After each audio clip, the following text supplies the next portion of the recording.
Olá a todas e todos, bem-vindos ao Polo Sociocultural Sesc Paraty. Esse é mais um episódio do projeto Sesc Paraty em Rede. O projeto Sesc Paraty em Rede é um projeto que foi criado aqui no Polo em 2020 como uma forma de dar uma resposta, nos termos da cultura, ao contexto de crise sanitária vivida no país e no mundo. Então, desde o ano passado, a gente vem promovendo várias ações de forma online, podcasts, rodas de conversa, oficinas. E para esse segundo episódio do Sesc Paraty em Rede 2021, a gente vai discutir o tema das masculinidades. Expressões como crise da masculinidade, masculinidade tóxica, masculinidade frágil, patriarcado e machismo tornam-se mais populares e disseminadas. Nascido dos debates sobre gênero, o conceito que questiona as regras sociais delimitadas aos homens, as maneiras de agir consigo, com o outro e com a sociedade, saiu dos meios acadêmicos da militância para ganhar as redes sociais. Atitudes masculinas que antes eram naturalizadas, partes de uma cultura bastante permissiva, passam a ser questionadas. Então, quem vai fazer a mediação desse encontro e apresentar nossos convidados é o Henrique Restier. Bem-vindo, Henrique, tudo bem? Obrigado. O Henrique ele possui graduação em Ciências Sociais pela Universidade Federal Fluminense e é mestre em Relações Étnico-Raciais, além de doutorando em Sociologia. Ele também é professor de Sociologia do Ensino Médio, atuando na formação de professores na área de Cultura e História Africana e Afro-Brasileira, além de trabalhar com pesquisa nas áreas de Ciências Sociais e Educação, com ênfase em políticas afirmativas, Estado, relações raciais no Brasil e masculinidade negra. Então, bem-vindo, Henrique, obrigado por estar participando aqui com a gente. E vou convidar todo mundo que estiver assistindo também a ficar de olho nas redes sociais do Polo Sociocultural Sesc Paraty para acompanhar toda a nossa programação. Então é isso. Um bom debate para todo mundo e tá contigo, Henrique. Valeu. Falou, obrigado, Diogo. Bom, em primeiro lugar, quero agradecer ao Sesc Paraty, por chamar atenção para uma temática tão importante, que é essa temática da masculinidade. E quero agradecer também aos meus convidados, Eu vou aqui ler uma pequena bio de cada um deles e eles vão aparecendo aí para vocês. Em primeiro lugar, eu queria apresentar o Rodrigo França. Ele é cineasta, ator, diretor teatral, roteirista, dramaturgo, filósofo, escritor, professor de direitos humanos, empresário da arte e gastronomia. Tem 5 livros publicados, 48 espetáculos teatrais, 2 filmes como diretor. Já expôs suas pinturas no Brasil, Estados Unidos, Portugal. Ganhou o Prêmio Shell de Teatro em 2019 na categoria Inovação pelo coletivo Segunda Black, onde é co-criador e curador. Iniciativa também contemplada com o 18º Prêmio Questão de Crítica. Bem-vindo, França. Obrigado aí por atender o convite. Obrigado. Agradeço. Thiago Consp, um outro convidado nosso. Paulistano, grafiteiro desde 1999, ilustrador formado em design gráfico. Em 2011, adotou como tema de seu trabalho a cultura afro, abordando em diversas vertentes suas características tribais e contemporâneas, usando suas ilustrações como ferramenta de questionamento político-racial.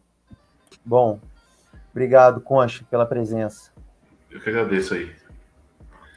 E por último, mas não menos importante, o Alan da Rosa.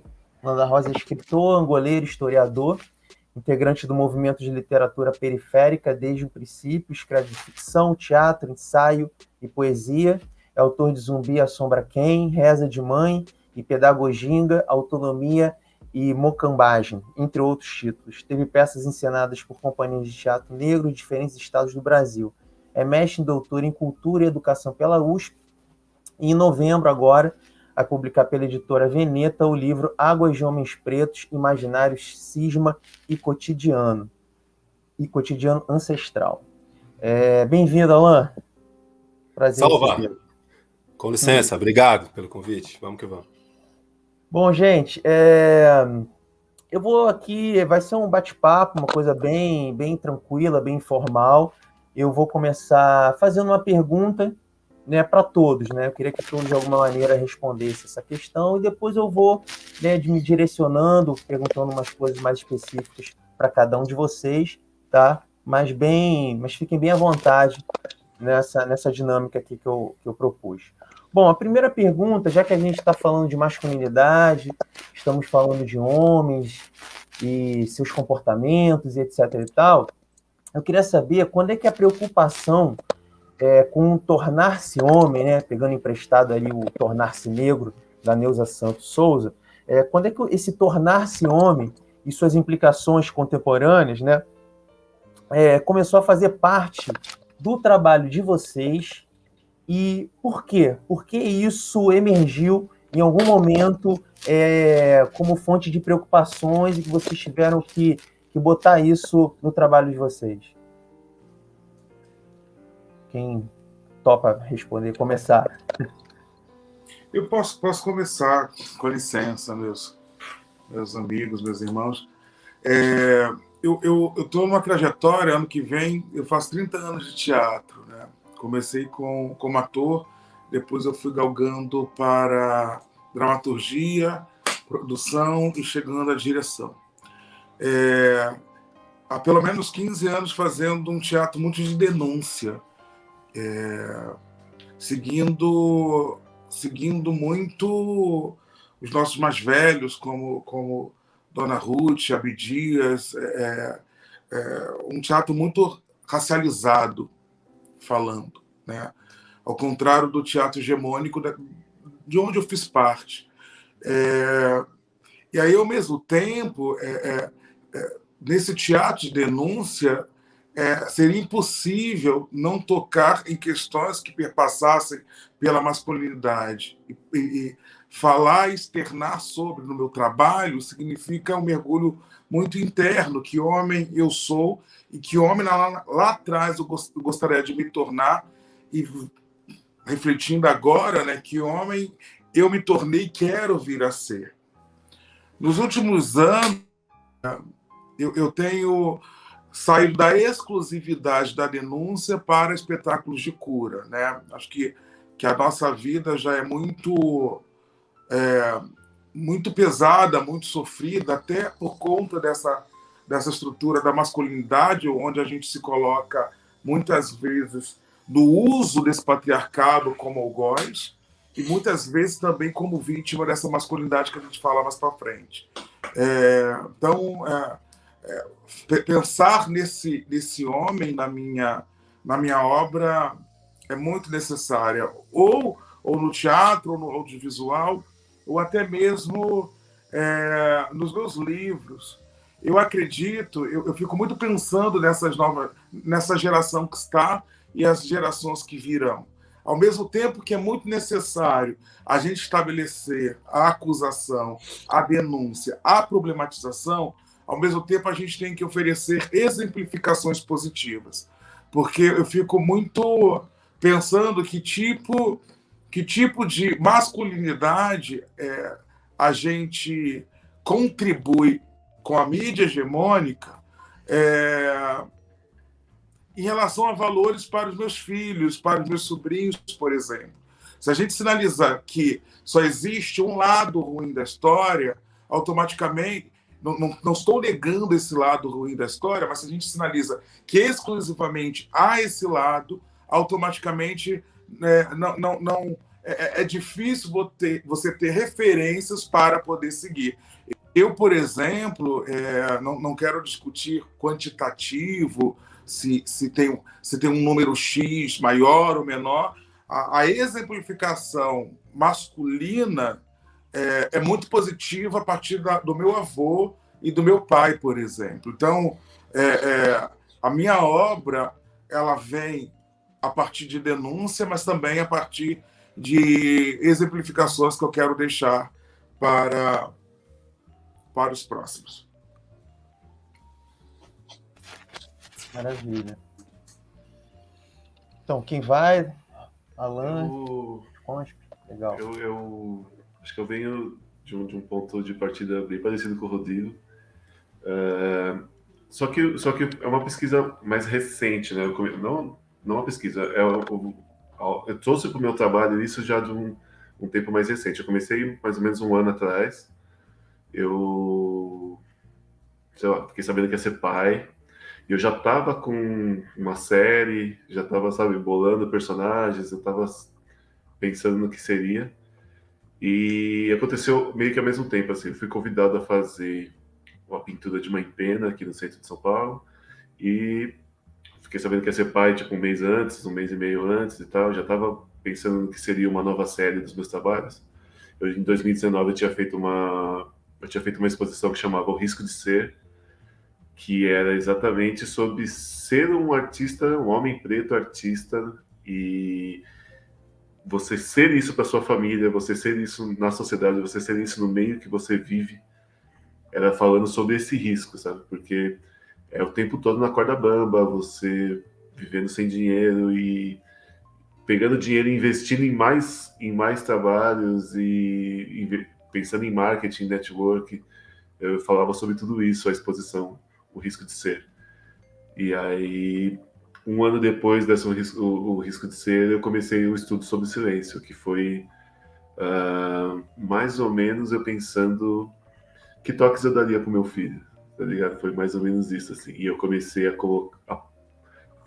colocar homens negros em situações em que o silêncio nos atinge, assim, que às vezes são situações silenciosas que você não ouve as pessoas sendo racistas com você, mas você sente isso mesmo ali no silêncio e em diversas situações em que nos silenciam. Foi daí que eu vim dessa pesquisa, aí várias coisas vieram acontecendo de lá para cá. Mas é basicamente isso, assim, eu comecei, o ponto de partida foi o que eu falaria para o meu filho e o que eu queria representar a partir do convite da pintura da Empena aqui no centro de São Paulo. Legal. Joia. Dá licença, uma satisfação estar com vocês. Acompanho a arte de cada um de vocês há tempos e para mim é uma alegria. Mostra que as curvas vão levando para lugares férteis. Isso não pode passar batido, porque o destino desenhado muitas vezes não era isso. Então que a gente não perca o simples, não o simplista, o óbvio, mas o simples. Então para mim é uma alegria estar aqui. Olha, se compreendi a tua pergunta, Henrique, ela antecede o momento do meu lápis, o momento da minha reflexão escrita. Sim, entendi. E do jeito que eu compreendi, eu responderia que a primeira vez que me percebi com um papel de homem foi quando fui trabalhar com 13 anos aqui na feira onde fui hoje, inclusive. Vendia banana, 2 anos vendendo banana aqui em Americanópolis, Zona Sul. Estou falando de consciência, porque a subjetividade ela vem desde muito tempo, né? Talvez desde lá da barriga, desde lá das trocas de fraldas, da rua ainda menininho. Mas um papel que me percebi carregando, e ele está ligado à provisão, que é uma das formas, talvez das mais marcantes, que são atribuídas aos homens, especificamente aos homens pretos. O papel da provisão, ele é um planeta onde gravitam muitas luas, né? A da dignidade, a da vagabundagem, a da porra louquice.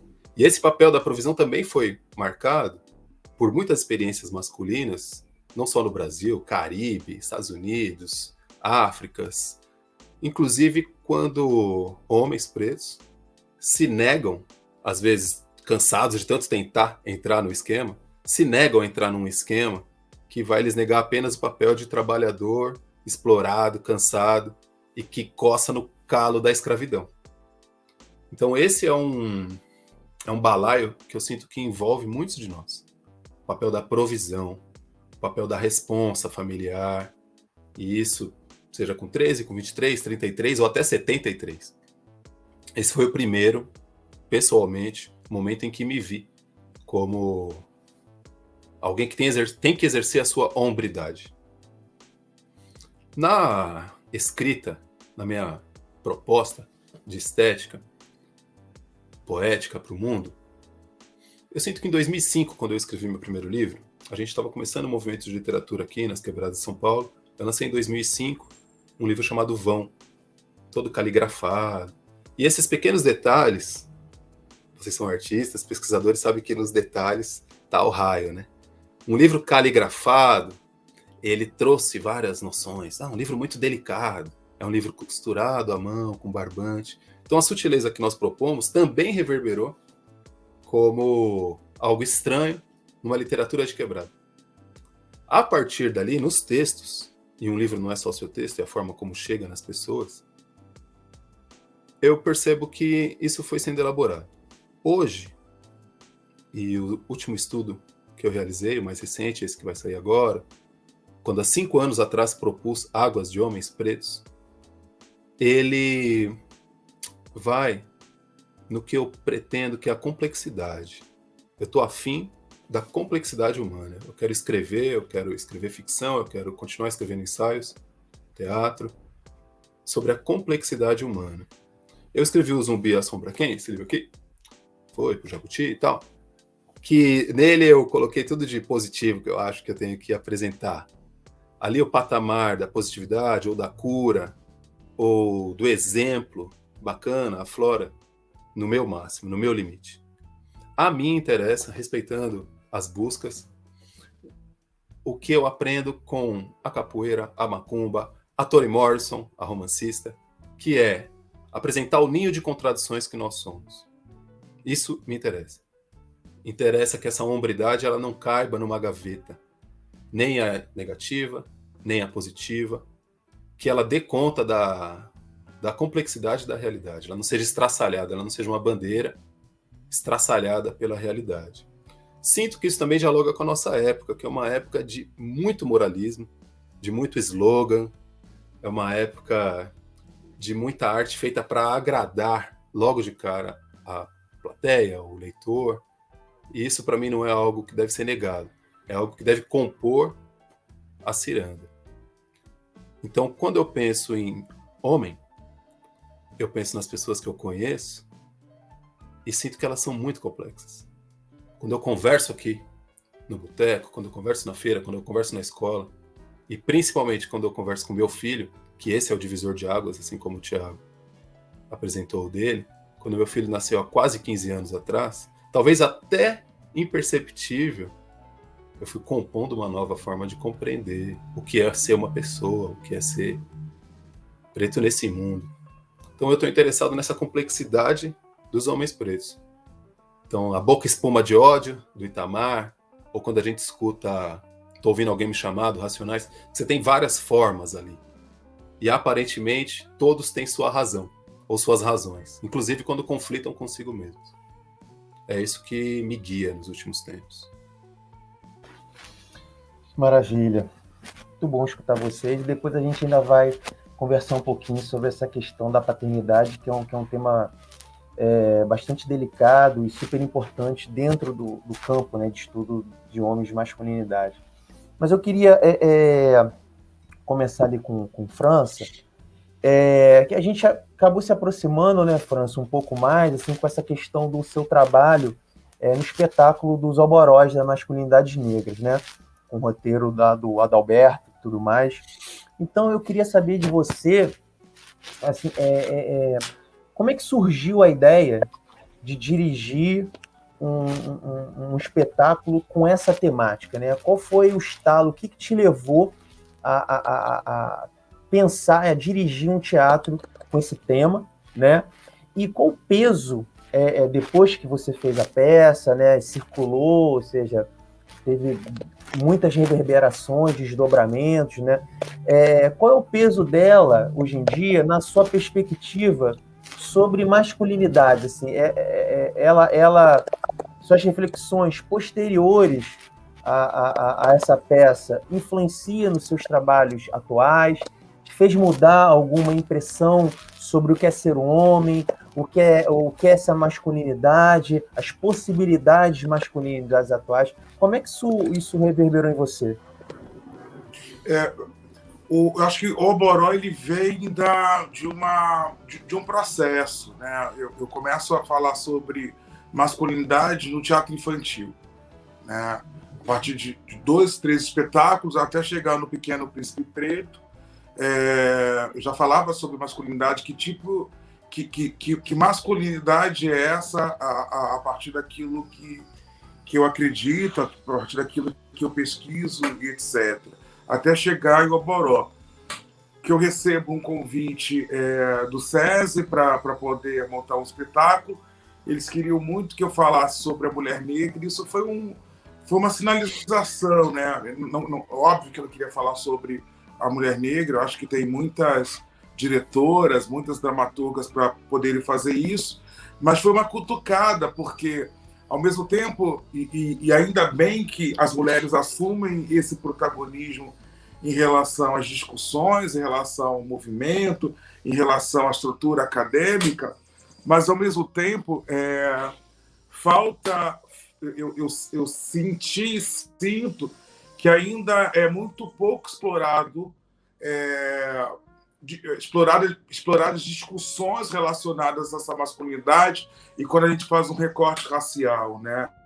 Então, veio dessa provocação de ter a oportunidade de poder discutir sobre negritude. Não vou discutir sobre mulher, e vou discutir sobre homem, justamente numa relação que está por conta da minha pesquisa quanto artista, que é fugir desse maniqueísmo, né? Onde nos colocam sempre como 100% mal, e esquecem que a estrutura da humanidade se perpetua nem 100% mal, nem 100% bom. Esse espetáculo ele não colocou e nem coloca esse homem negro como o vilão, como a arte hegemônica, a mídia hegemônica coloca, e também não é uma relação de defesa que coloca esse homem negro como bom. A diferença do espetáculo coloca como humano aquele que erra e aquele que acerta, né? Como respostas, eu tive movimentos lindíssimos de pessoas que estavam ali sem falar com o seu pai, com o seu avô, sei lá, com o seu amigo, sendo homens ou mulheres, e que, após o espetáculo, falavam: estou ligando para o meu pai agora para poder fazer as pazes, né? Eu acho que a gente... Acho não, sem sofismo, a construção desses valores são tão perversos que, muitas vezes, dentro da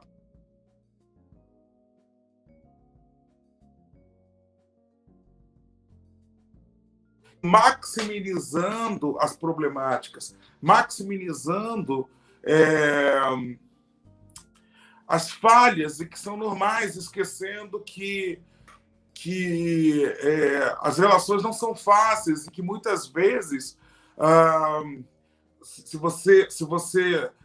se você não olhar qual é o saldo dessa relação, vai ficar sempre no negativo, e que pode também ter coisas positivas, né? Então, acho que foi isso. E aí, como o Boró foi a culminância de todo um trabalho, né? Claro que eu vou continuar. Aliás, eu continuo a partir de Capiroto, que estreia em outubro. Como o Boró foi naquele momento, foi a culminância de todo um trabalho de pesquisa.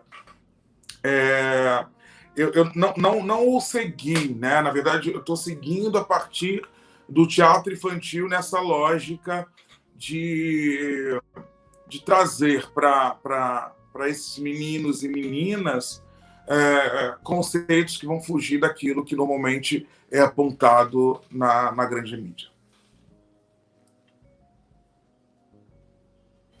Perfeito. Conspe, você chegou até a comentar um pouco, logo no início da sua apresentação, desse teu projeto, né, se eu não me engano, se chama Estudos sobre o Silêncio, né? Eu achei curioso, e eu queria que você falasse um pouquinho mais para a gente, porque, em geral, você tem uma discussão no campo de homens e masculinidades, que o homem ele é muito silencioso em relação aos seus sentimentos e às suas emoções, ou ele externa de outra maneira, que não é por palavras, às vezes são por ações, né, e tudo mais. Então, há esse debate, né? Inclusive, você tem um documentário, né, feito pelo Papo de Homem, né, que se chama O Silêncio dos Homens, que se debruça exatamente nisso, assim, porque o homem não fala de determinadas coisas, né, fica para si, como é que esse comportamento. Então, são várias interrogações em torno disso, né? Mas, ao mesmo tempo, por um lado você tem silêncio, mas, por outro, também você tem os homens, eles estão imersos em ruídos, em vozes, em prescrições de como nós devemos ser, né? De como deve ser um verdadeiro homem, né? De como deve ser um homem desconstruído, né? Ou seja, então a gente fica ali imerso nessas normas, nessas regras, nessas prescrições. Então a gente fica navegando nisso, a gente não sabe muito bem para onde vai, como é que vai, né? Então, assim, a pergunta que eu queria te fazer é assim, como é que essa questão de que silêncio você está falando, né? Assim, que silêncio é esse em relação ao homem, né?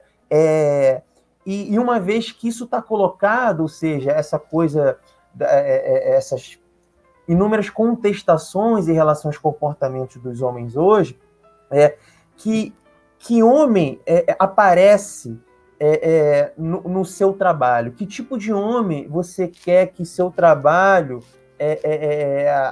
reflita ou aponte, né? Trabalhando essa questão do silêncio, etc. Sim. Cara, então, eu tenho essa dificuldade também, assim, também tenho essa dificuldade do falar. Não foi uma coisa em que eu tive dentro de casa com meu pai, por exemplo, assim, essa coisa de ser incentivado a falar ou sei lá, aprender a colocar esse sentimento para fora, assim, não teve essa coisa incentivada em casa, né? Então, eu mesmo tenho que trabalhar isso, eu tento trabalhar isso diariamente, eu tento aprender como lidar com isso diariamente. Vem desse silêncio, assim, do meu silêncio, do que eu vou colocar para fora. A partir disso, as dificuldades de se falar, assim, muitas vezes a dificuldade de você elaborar e colocar para fora isso que você sente, ou do medo de você falar e ser mal interpretado, ou da questão de você não saber se é a hora de você se colocar ali ou não. Tem muito desse silêncio. A minha série vem falando com pessoas, eu tento falar como se fosse numa mesa de bar. Eu tento trazer isso com pessoas que eu convivo, tento trazer isso para homens pretos da minha idade, homens pretos mais novos, e eu vejo isso na quebrada mesmo, assim, eu sou de Perus, e eu vejo muito isso na quebrada, que é todo mundo ali, hora que é brother, hora que tá todo mundo uma roda de cara, conversa bastante, fala bastante, se articula muito, mas de repente num relacionamento com uma mulher já não tem a mesma desenvoltura, ou numa hora de se postar, né, na hora de se colocar ali em situações, sei lá, de trabalho ou situações de racismo, que já não tem a mesma desenvoltura ali. Então, é disso que eu venho falar, assim, da galera que tem situações em que se silenciam e também tem as questões externas que acabam nos silenciando, né? Então, meio que isso vem da reflexão. Isso vem da reflexão e sugere uma reflexão também. Eu tento trazer jovens negros na minha pintura e que se assim como eu vieram da vivência do hip hop e que ali no final dos anos 90 para o começo dos anos 2000 entenderam sobre autoestima, tiveram uma característica, desenvolveram um caráter ou aprenderam a ter pelo que lutar através do hip hop. Que isso trouxe, né? Isso trouxe para uma geração uma identidade, né? Trouxe muito disso, trouxe para a gente um modo de viver, um modo de pensar. Então, eu tento falar com essa rapaziada. E mesmo com a galera hoje em dia, com a vivência do funk, do trap, e que eu não vejo diferença. Eu vejo exatamente igual como foi a minha geração, de quando eu tinha 11, 12, 13, 14, 15, até o momento em que eu comecei mesmo, comecei a fazer grafite e tive uma crio, e foi quando eu tive pessoas iguais a mim ali, e a gente pensava em fazer coisas parecidas e ter o mesmo ideal ali. Eu não vejo diferença da galera do funk hoje em dia, da molecada como está. Uh, Obviamente são épocas diferentes. De repente a molecada briga a partir de né, vem de um outro patamar. E é isso, né? A gente luta para que cada vez as pessoas tenham menos dificuldade e mais consciência sobre racismo. E esse ponto de partida agora falando sobre masculinidade também, que essa questão da masculinidade, do machismo, que a gente possa tocar mais nesse assunto e que não seja um assunto que a gente seja confrontado só na vida adulta, né? Uma coisa que a gente possa ser questionado e questionar e aprender já desde da infância. É disso aí. Legal, legal. Então, eu queria até aproveitar então esse gancho para já falar com o Alan. Ele até comentou do livro dele, né, do Zumbi Assombra Quem. E aí, ela falando essa coisa do silêncio, né, ou seja, mas ao mesmo tempo, pelo menos aparece no seu livro, na própria discussão do campo de relações étnico-raciais, você tem essa figura um pouco assim, do preto velho, ou do griot, ou do homem mais velho, enfim, isso aparece um pouco no seu livro, né, no Zumbi Assombra Quem, né, daquele daquele homem mais velho que narra, né, que conta a história, né. E aí eu queria saber de você, assim, qual é o papel que você vê nos homens mais velhos para a formação dos pequenos, né, dessa molecada que Consp estava falando, né. E nesse processo de envelhecimento dos homens, né? Porque nós sabemos também, vários indicadores sociais apontam que os homens morrem antes que as mulheres, né? Eles têm uma expectativa de vida muito menor, sobretudo os homens negros, né? Então acaba que essa figura do homem mais velho, né, que tem uma certa sabedoria ali, né, que de alguma maneira pode orientar, né, esse papel. Como é que você vê isso e qual a importância desse homem mais velho e como é que você vê essa dificuldade, né, de envelhecermos, né, na verdade, esse processo difícil, né,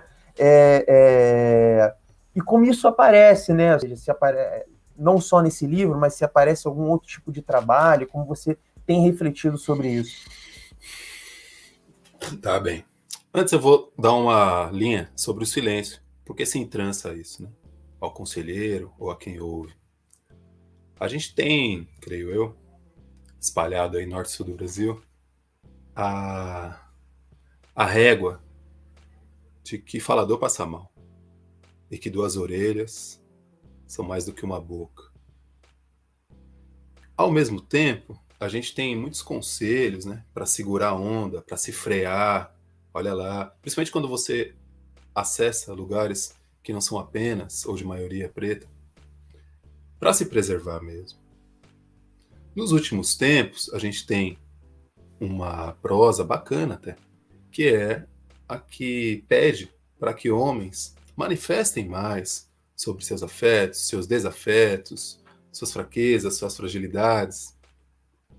Vale lembrar que nessa sociedade aqui, que é ocidental mais ou menos, né, que o Brasil é ocidente mais ou menos, isso é uma demanda que engloba muitas pessoas, né? Não só a nós. Como se o terapeuta, ou o terreiro, ou a igreja fosse um espaço onde você pudesse depurar, filtrar, expressar, alcançar uma transcendência ou uma inerência, algo que está além ou algo que está bem dentro de ti. É bom a gente lembrar que, ao mesmo tempo em que se pede ou se cobra que as pessoas e que homens pretos apresentem suas fraquezas, apresentem suas fragilidades, o tempo inteiro a gente percebe que quem apresenta suas fraquezas e fragilidades geralmente toma lapadas, né? Então a gente tem que tomar cuidado com o que são slogans que vêm a milhão o que nessa época revoluciona nossa cognição, atravessa tempo, moral, ideais, e o que nós, com o corpo, lidamos a cada dia. Segura, não fala. Vou dar um exemplo bem breve, antes de falar dos nego velho. Estava atravessando aqui a favela, e um menino que eu peguei no colo quando morei no barraco com a tia dela, ele agora trabalha no ilícito, né, na lojinha, beira de córrego. Era aniversário dele, meio-dia, eu estava passando ali, e ele me chamou para ir comer um bolo de aniversário dele. Quando ele chegou lá no fundo do corredor, passa vários barcos, ele me levando junto com a namoradinha dele, o parceirinho dele, que também trabalham ali no ilícito.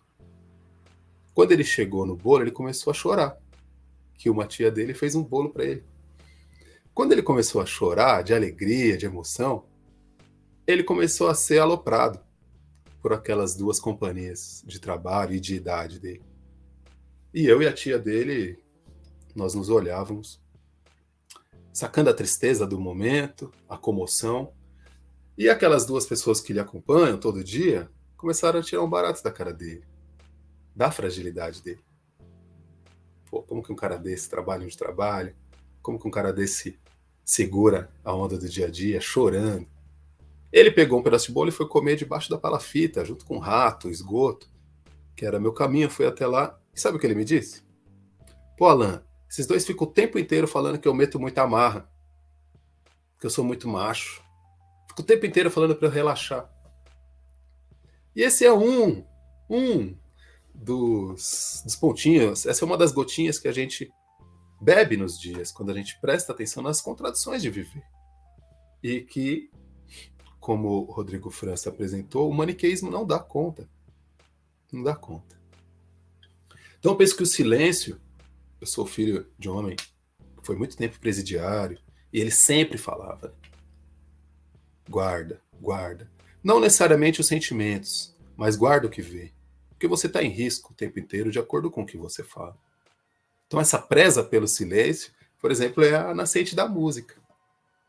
Essa presa pelo silêncio é a nascente da ternura. E pessoas que são brutas também são ternas. Tem que ver como que a régua da violência, que é uma das réguas que eu creio que mais balizam o nosso caminho, oferecem mais espaço para a violência, mais espaço para a agressividade, mais espaço para o ninho, mais espaço para o conforto. Tem um rapaz que escreveu no primeiro livro que você organizou, Diálogo sobre Masculinidades Negras, que é meu amigo, o Tago, e ele apresenta com muito fundamento como a noção de trairagem é muito valiosa para a gente. A trairagem de quem falou a mais. Não só falou, né? E como é difícil recompor essa confiança. Talvez isso aí se junte com o papel que eu enxergo nos nego velho. Cada vez menos nego velho, talvez. Porque cada vez mais morremos cedo. Apesar da faixa etária da população média brasileira crescer, para a população negra, não. Isso não acontece. E não só aqui, no continente africano também. A gente tem a ideia do Djélia, do griot, e cada vez mais homens pretos lá, em muitos países, morrem cada vez mais cedo. Eu sinto que depende da comunidade, né? Depende do quanto esse mais velho atua, tem história, tem voz, inclusive voz enérgica, não só a voz carinhosa. E também ser mais velho não garante dignidade nem sabedoria, né? Um vacilão que vacilou 50 anos, ele só vai ter cabelos brancos mais pra frente. Eu entendo que as pessoas mais jovens, elas respeitam quem vem de antes. E a gente também tem outro dilema. Esses dias eu estava numa mesa com um mestre de capoeira que eu respeito demais, que é o mestre Alcides, e uma contramestra, a Mariposa, e eu estávamos na faculdade na ECA, Escola de Comunicação e Artes na USP, foi antes da pandemia. E nós dizíamos e ouvíamos sobre o quanto, por exemplo, na capoeiragem, eu não preciso pensar só a capoeira, mas estou pensando num lugar que gera valores pretos e que se espraia, que às vezes são até sequestrados ou retorcidos. Mas esses lugares, o mestre ou o mais velho, ele é muito respeitado. Muito respeitado. Falou, tá falado. Falávamos de como isso é legal, de como isso é uma bússola, é um oriente. Na fala da Mariposa, ela trouxe um episódio truculento de machismo ocorrido com ela numa roda no interior de São Paulo.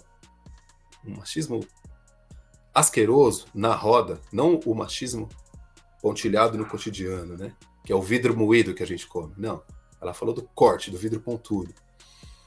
E ela demonstrou como aquele mestre que agiu com ela daquela forma não foi contestado por ninguém, nem por seus alunos, nem por seus discípulos. A gente já tem uma encruza, né? Ué, respeitar até onde? O mestre, o mais velho, por ser mais velho, por ser atuante, por dominar, por reger, por ter o que oferecer, por manter a caminhada ativa, por inventar ou por manter a quentura, ele é intocado? Ele é mais velho?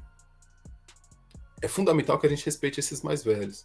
Ao mesmo tempo, como que a gente vai elaborar uma reflexão, uma crítica a comportamentos que há tempos atrás passavam batido? Talvez não despercebido, mas passava batido. Então, como falamos, o maniqueísmo não dá conta, né? Mesmo as nossos valores mais fortes, eles também podem ser vistos de uma forma mais úmida, que a gente não deve para eles. E eu sinto que a gente tem legitimidade e amor por nós mesmos o suficiente para questionar sem decepar. Eu sinto que a gente vê os mais velhos assim. Muitas vezes eles são entronados, muitas vezes são desprezados, mas sinto que se ouve os mais velhos.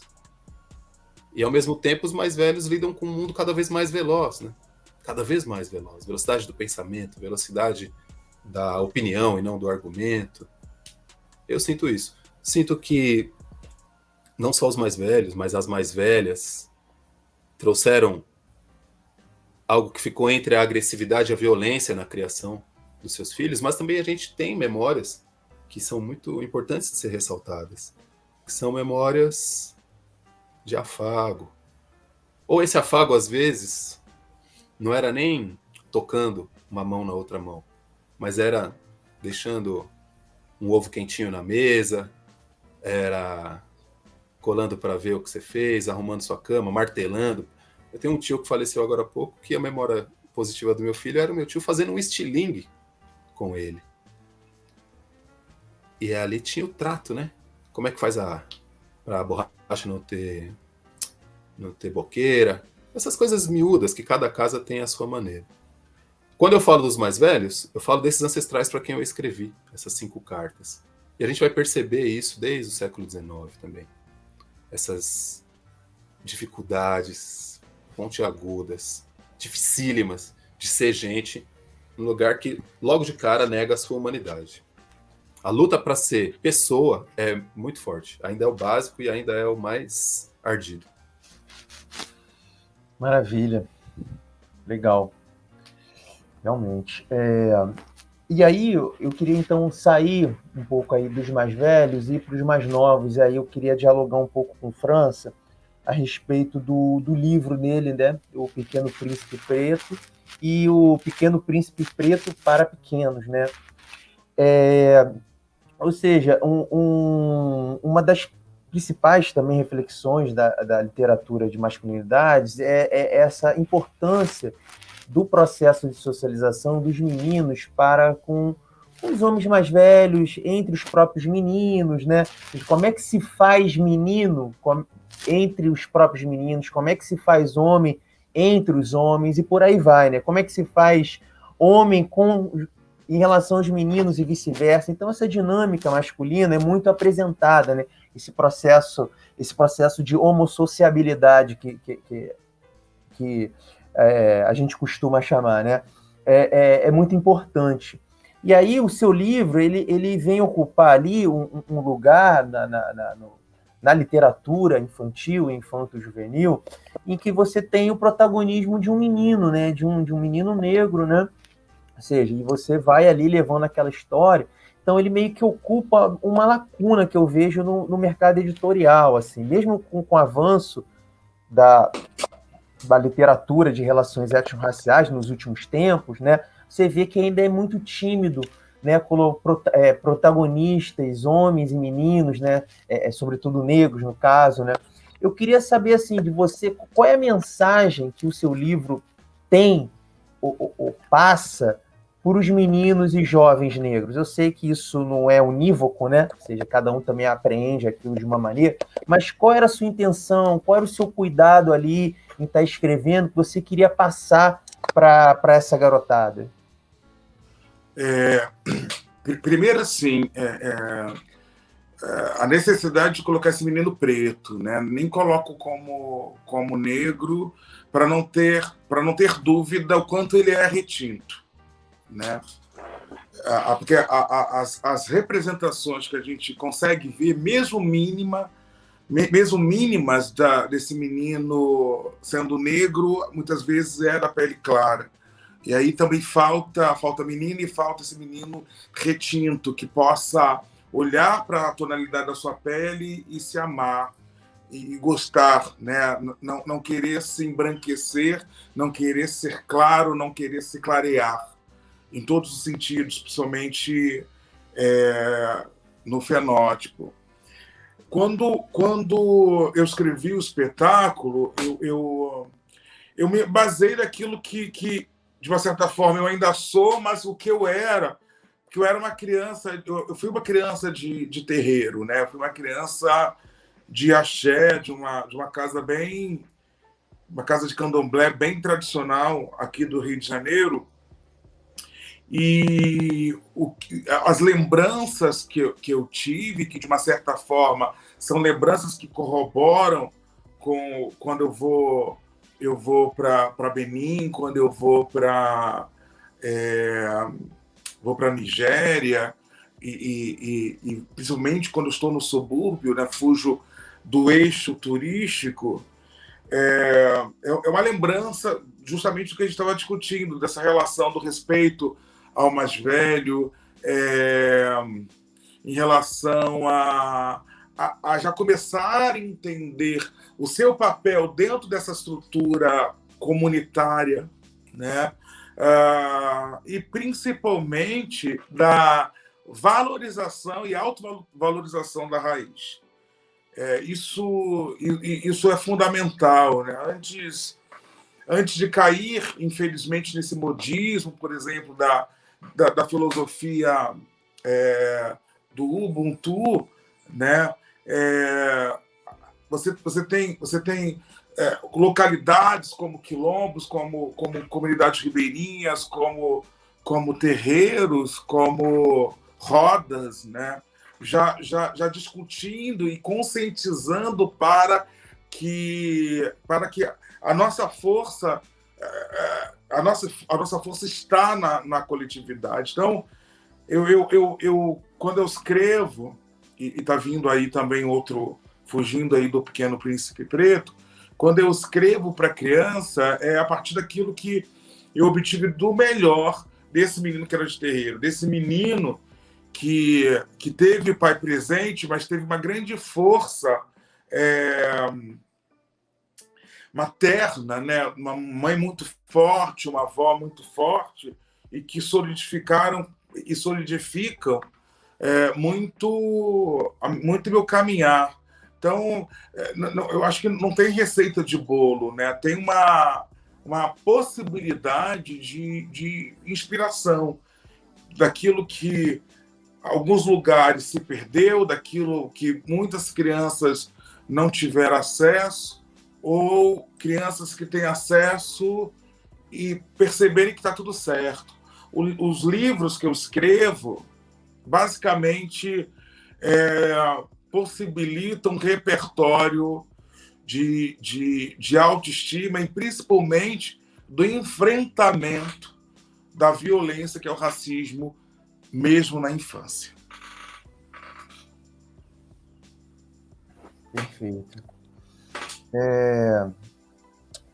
Conspe, aproveitando o gancho aqui do França, que ele trouxe o aspecto também das matriarcas, né? Ou seja, da relevância também das matriarcas para essa configuração da própria masculinidade, do próprio homem, né? Ou seja, nas relações de gênero, o masculino e feminino ali, eles se imbricam, né? Ou seja, não tem essa dicotomia que a gente, às vezes, também a gente pensa dessa maneira, mas no cotidiano, como o Alan chamou muita atenção, né, nessas contradições, né, da experiência cotidiana, isso tá imbricado, né, as relações entre o feminino e o masculino.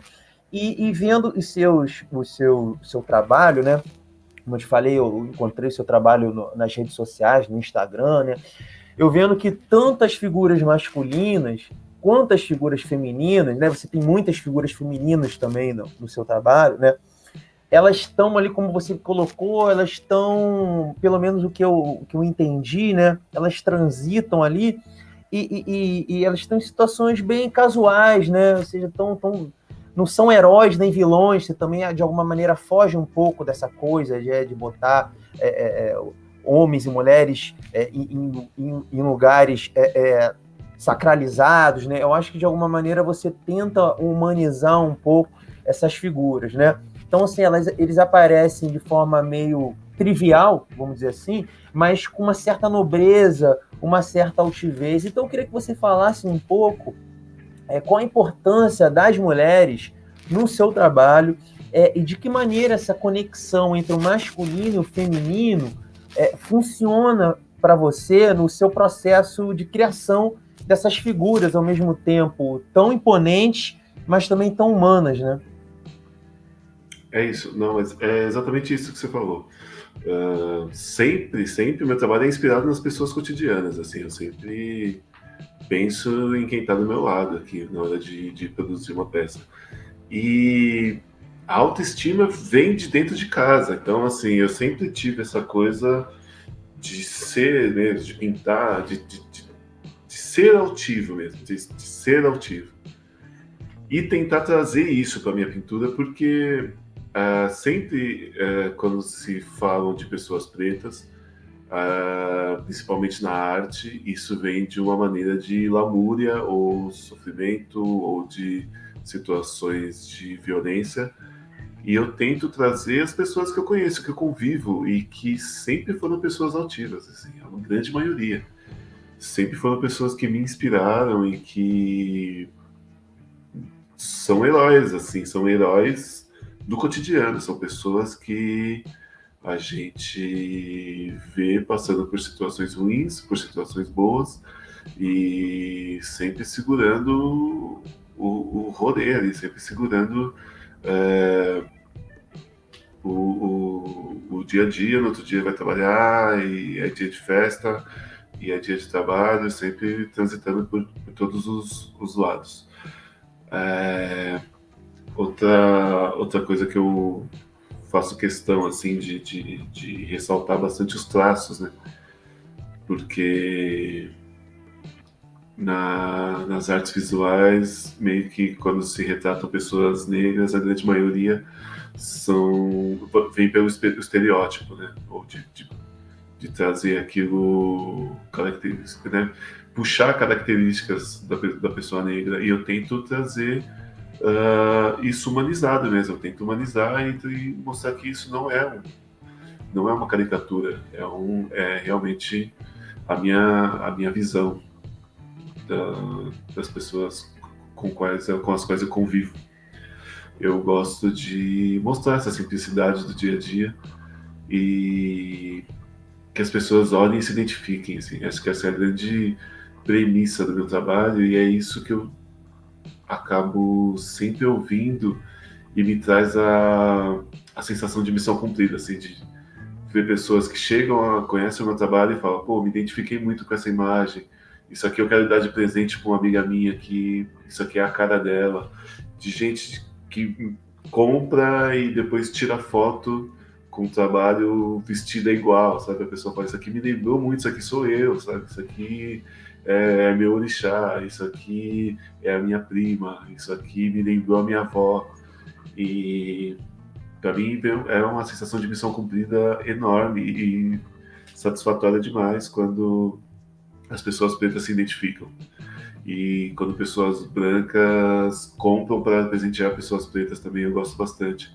São situações que acontecem muito e parte exatamente disso, parte de trazer pessoas cotidianas porque muitas vezes também tem aquela coisa de éramos reis e rainhas em África, e só que a grande maioria não era rei e rainha, tá ligado? E a gente tem que saber que todos têm valor, e trazer esse valor das pessoas cotidianas é uma premissa do meu trabalho. Maravilha. Alan, a gente até chegou a bater um papo uma vez, você comentou, isso ficou um pouco na minha cabeça, desse teu último trabalho, nessa sua tese de doutorado, que vai sair agora em livro, né, Águas de Homens Pretos, Imaginário, Cisma e Cotidiano Ancestral. Você chegou a comentar comigo que, ao longo de toda a sua tese, você está falando sobre homens, mas você não usa, pelo menos você não usa o termo masculinidade. Né? Você chegou a comentar isso, não use e tal, você jogou isso. Eu queria entender assim, por que você não usa o termo masculinidade? O que tem nele assim que de alguma maneira te traz alguma resistência e você preferiu de repente usar outros caminhos, outros termos que você achou melhor para expressar aquilo que você queria no seu trabalho? Eu não usei porque não cabia, não entrava. Era arroz com feijão, não cabia sorvete para misturar. Usei alguns termos, hombridade, falei da situação desse homem preto em São Paulo, usando as metáforas aquáticas. Então, quando eu falo de águas estagnadas do cárcere, a um homem chamado Claro, que sabia escrever no século XIX em São Paulo, era um alienígena. 0,02 dos pretos sabiam escrever, e ele escrevia na rua. Era marceneiro. Aí veio uma mulher chamada Teodora e encomendou para ele cartas ao marido dela, que tinha sido separado dela forçosamente, como muitos. Então imagina agora chegar na sua casa alguém e tirar para sempre tua filha, tua esposa, teu marido. Então, em vez de ir para a fachada, que é importante, muito importante, a fachada da casa que anuncia aqui, vamos discutir masculinidades, que é louvável também, eu preferi entrar nos cômodos, na mesa, na mobília, no chão, na medida do teto dessa casa. Quando eu falo de águas estagnadas, eu falo desse cárcere. Quando eu falo da água, da saliva, água da tinta, eu falo dessa escrita ou do papel da voz. Quando eu falo das águas da nutrição, o que nos nutre, além da comida da panela, a comunidade nos nutre, a individualidade nos nutre. O que a gente quer ser pessoa? Nesse papo de modernidade, veio uma onda de que a gente é um indivíduo e livre. E essa é a grande contradição básica, né? A modernidade te priva de ser indivíduo livre, que está dentro de regras sociais, e ao mesmo tempo te sopra o tempo inteiro que você é um indivíduo único, especialíssimo, singular, e faça o seu caminho como lhe convém. Geralmente isso vem pelo consumo, né?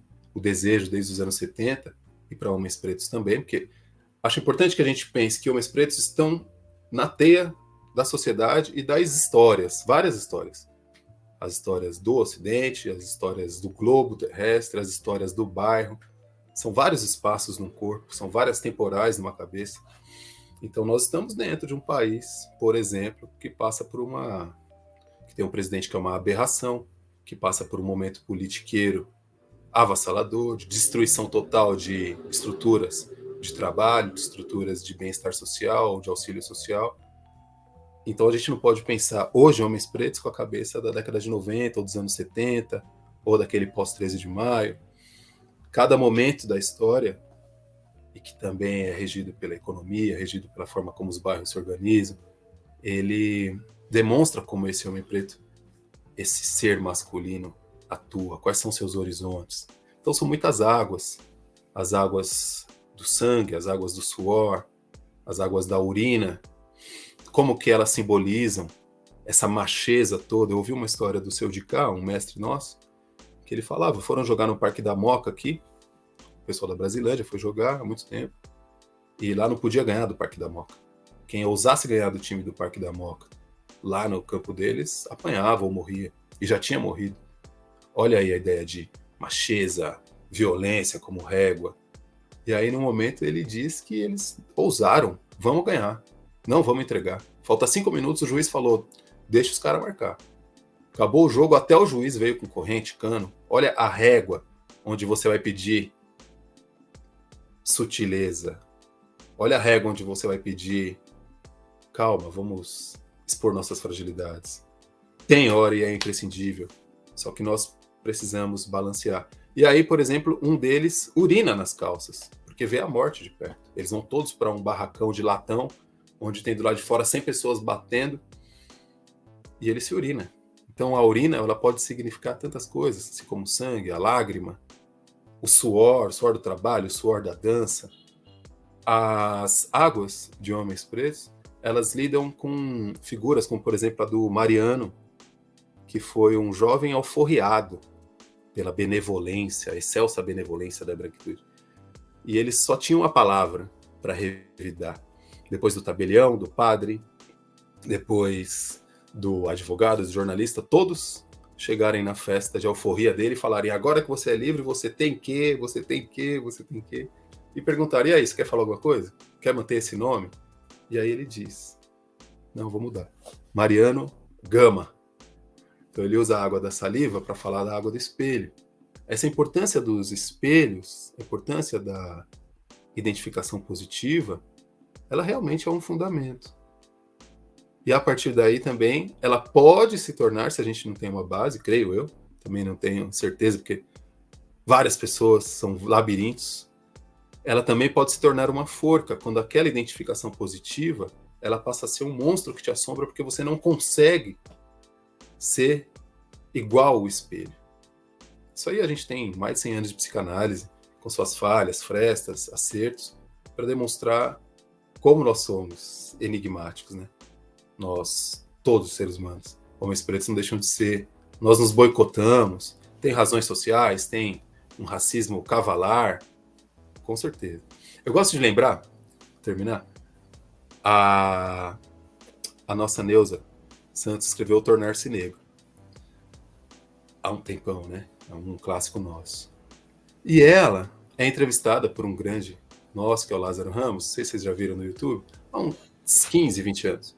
E ele vai animado, ele tá lindo, tá com os canicalão, chega nela e fala, e a consciência negra, dona Neuza?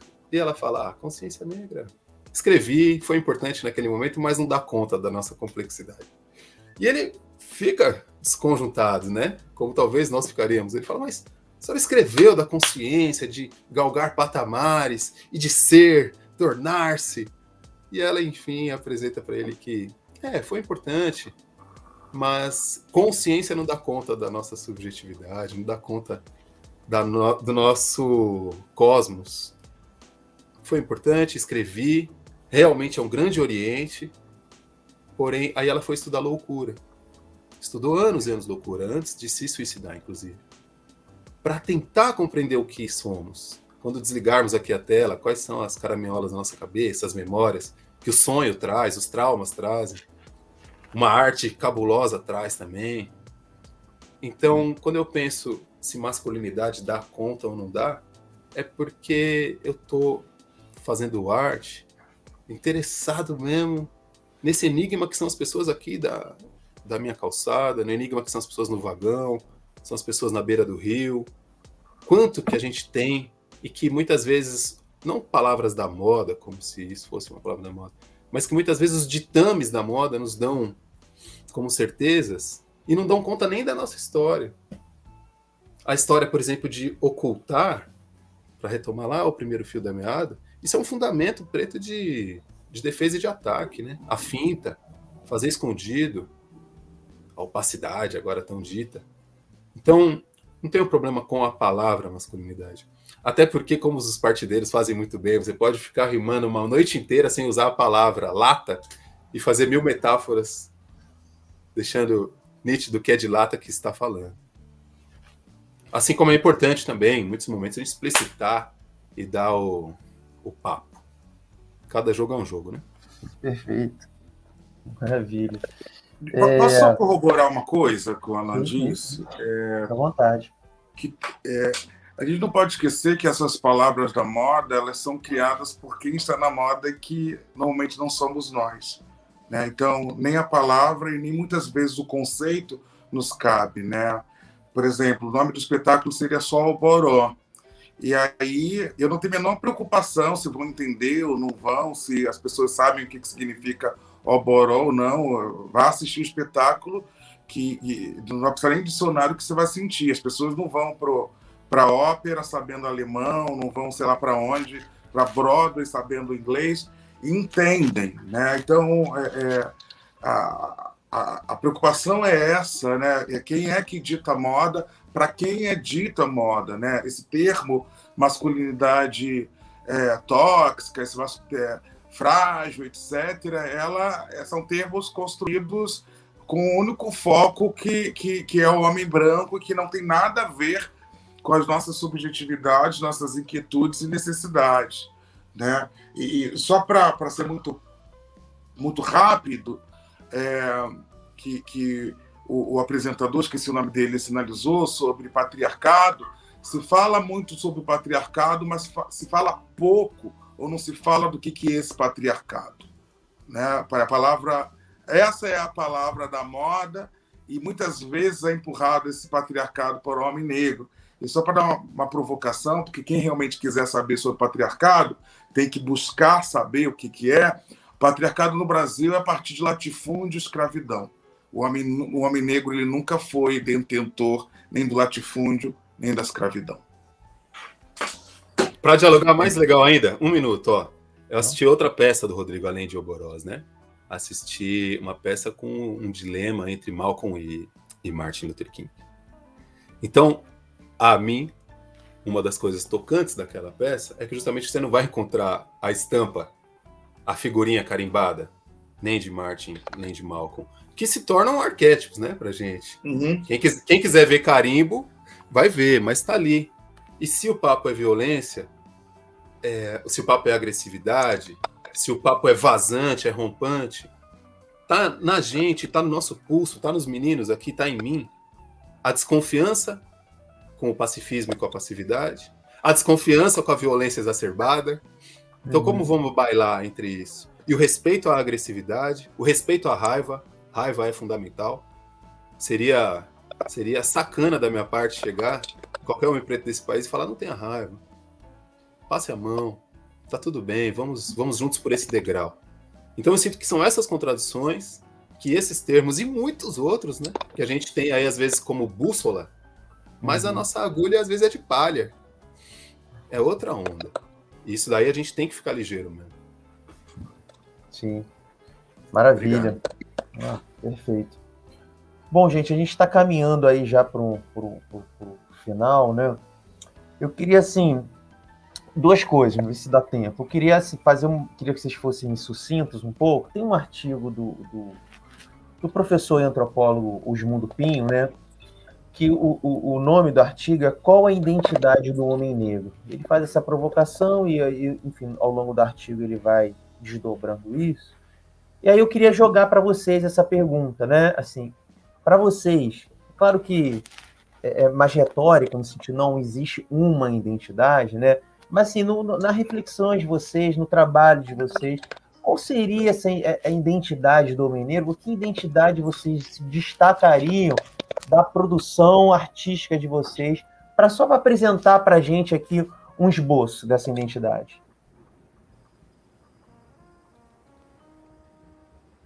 Resiliência. Vou falar só uma palavra, resiliência.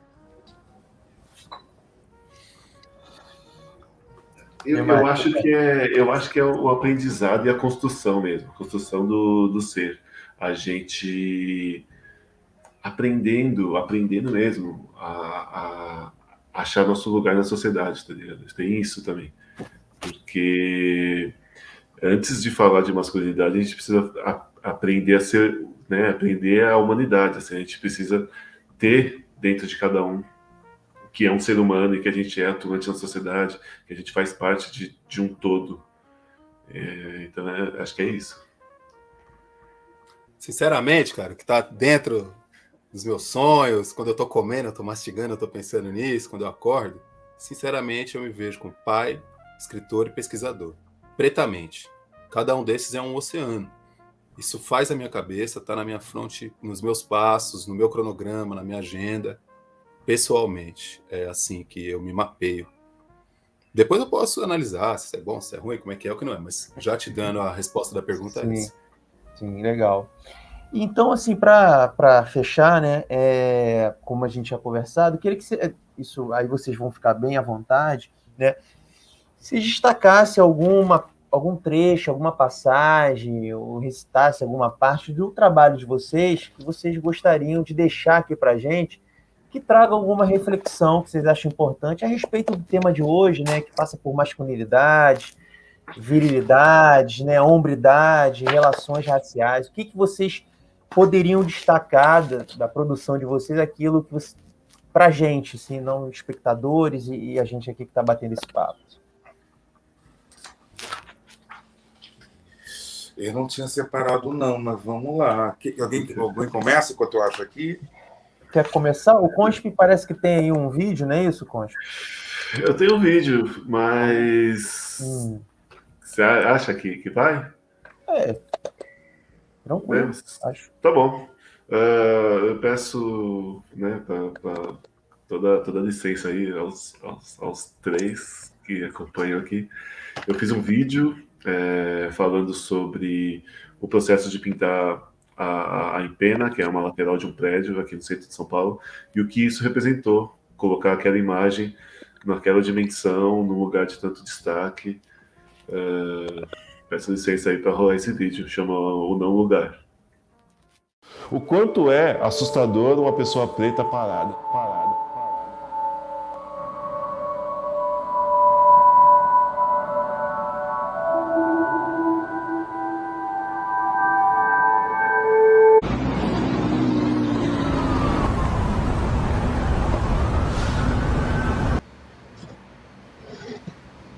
Você ser um artista preto, o grande lance é que você carrega muita gente com você, tá ligado? Muita gente coloca em você uma responsabilidade muito grande. E você, querendo ou não, você vai ter essa responsa, porque, mano, você sempre vai ser um dos poucos pretos que estão no lugar, tá ligado? Eu não cheguei aqui sozinho, tá ligado? Então, assim, eu fazendo essa empena aqui é como se fosse, tipo, o bairro de Perus ali, tá ligado? A galera sente como se fosse isso, assim, então eu não posso não honrar essa responsa toda. Primeira empena, velho. Eu morro de medo de altura. Primeira empena.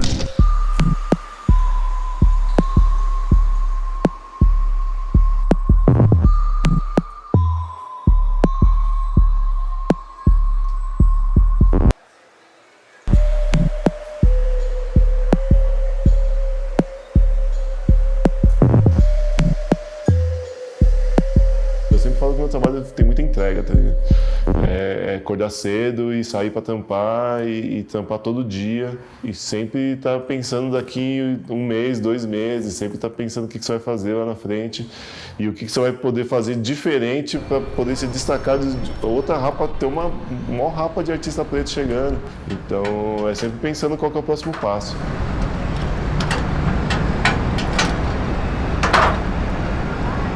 Faz 5 meses que eu comecei essa série do Estudo sobre o Silêncio.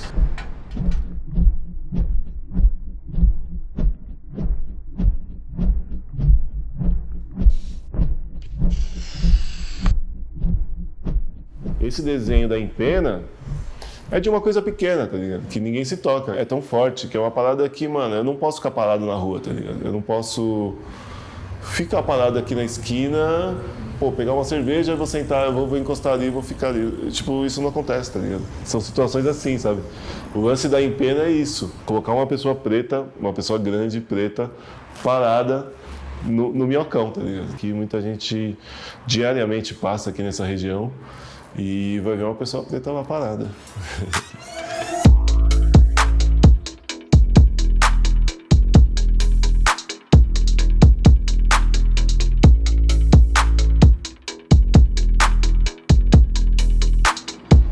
É isso, estamos vivos. E é isso, como, né, como vocês podem ver, foi de uma situação cotidiana, de que eu ali onde eu trabalhava na época, ali na Santa Cecília, centro de São Paulo, de diversas situações em que eu tinha que me policiar, assim, tinha que não sei, eu tinha que prestar atenção no meu comportamento e que isso não fosse se virar contra mim, de uma maneira que eu estivesse andando na rua e que isso não fosse amedrontar pessoas e que se eu estivesse parado na porta do lugar onde eu trabalho e que isso não fosse um motivo de a polícia me parar na rua e que isso não virasse uma situação em que eu me colocasse em perigo pelo simples fato de estar na rua.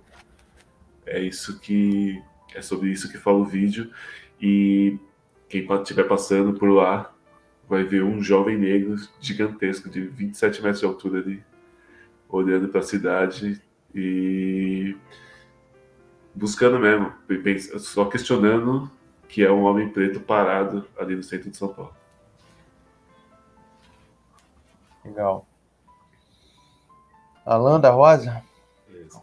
Olha, eu não sei se eu leio um poema que abre um livro de contos ou se eu leio um conto bem curtinho de uma página que é sobre eu e meu moleque. É o conto mais feliz do livro. O livro geralmente ele é mais casca. Não... Acho que eu vou pelo conto, hein? Então, beleza. Tá bom. Vamos lá. Otimismo. Acredite no ser humano. Vamos lá, gente. Dá licença, tá? O espírito da solidariedade. Daruê, para eu entregar esse trabalho de escola e mais os textos do teatro, vou ter que concentrar forte aqui. Vai madrugada inteira. Outro trabalho, pai? Outro, filho. É o da segunda matéria. Difícil mesmo. Ler, escrever bastante, deixar redondo. Muita obra. Tá bom. Vai dar tudo certo. Mas... não vai dar para fazer a fogueira hoje, né? Vamos ver. Talvez não. E o fiozinho queimando tua costela, amuando o peito por não poder brincar. É vitamina para tu aprumar e arrematar. Tó, pai, um copo d'água para você. Passam os ventos da noite, tu concentra, abre veredas, desenha o plano, vai dar uma bitoca no guri quando o galo canta e o dia vem azulando. Já no chão, o burburinho do povo subindo com marmita, avental e pochete pra lida. O menino no quentinho, a flora do mar de sonho, e solta uns grunhidos enquanto afaga teu queixo. Como é que tá lá, pai? Como é que tá lá, pai? Tá ficando bonito, mas falta bastante, filho. Noite seguinte. Daruê, quer apertar o enviar aqui? Terminei. Eba! Acabamos! E bora rodar a quebrada, catando madeira da Vila Campestre até a Fonte São Bento, farejando vigas e placas por becos, córregos e ladeiras, trazendo galhos e pedaços de portão. Passos pesados, gargalheiros, que a lua escuta. Nós, os navegantes da brasa, os truqueiros da chama, estudantes do fogo.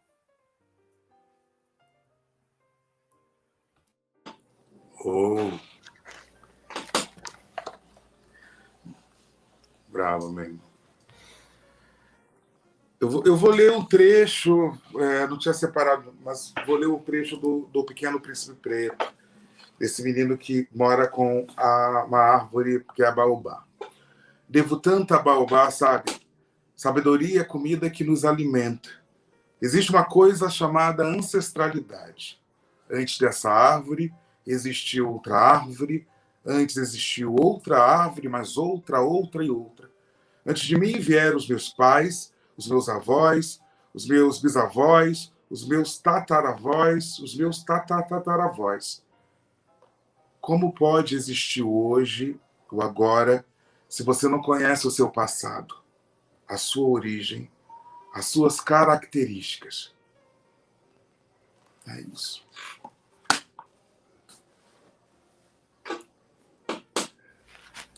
Gente, pô, foi uma honra, um prazer conversar com vocês. Aprendi muito.